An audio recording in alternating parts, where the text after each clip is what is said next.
So what is the difference between a cold and influenza or the flu? So these are two entirely different entities. They are caused by two different viruses. If you have the influenza vaccination, yes, you can still get a regular cold. If you ask anyone who have had real influenza, they can tell you it is completely different from a cold. It literally does knock you off your feet for a few days. Causes much more systemic illness. You feel much sicker. You have absolutely no energy.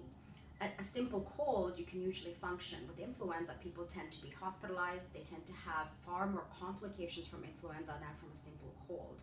So they are two clearly different entities.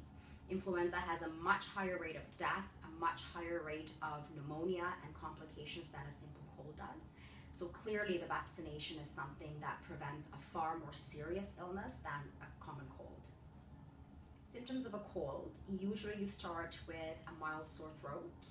You develop itchy, runny eyes, a runny nose, and a feeling of congestion in your head. You very rarely have a fever. You may have some mild aches and pains in your body, but definitely not severe fatigue or muscle pains. Usually resolves in about 2 days, and you tend to recover very quickly.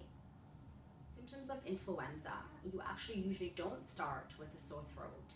It usually comes with a very severe, forceful quickness, and you start immediately with fevers, chills, severe body aches, severe fatigue, and it makes you extremely tired. Usually people cannot come into work, and the symptoms tend to last longer than a cold, and you start to get symptoms that are more severe, that can be reflective of a more severe underlying respiratory symptoms such as bronchitis and pneumonia.